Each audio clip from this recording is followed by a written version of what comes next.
तुझ्यातला सच्चेपणा ही तुझी ओळख बनव, कारण खऱ्या माणसाचा सामना जगात कोणीच करू शकत नाही.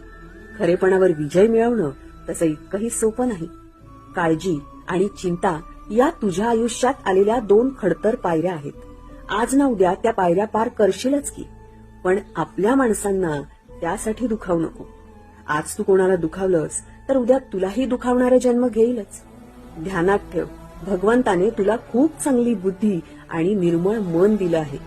संयम, अभ्यास आणि आत्मचिंतन यांची सांगड घातली की मन आणि बुद्धी स्थिर राहत असते. एखाद्या समस्येला सामोरं जाताना फक्त भावना किंवा फक्त तर्कावर अवलंबून राहू नकोस. दोन्हींचा वापर करून संतुलित निर्णय घे. बघ, तुझ्या हातावर दिलेल्या रेषा तू बदलू शकतोस, तुझ्याच हाताने केलेल्या कर्माने. तेव्हा फळाची अपेक्षा नको करूस, पण सतत विवेक बुद्धीने कर्म करत राहा.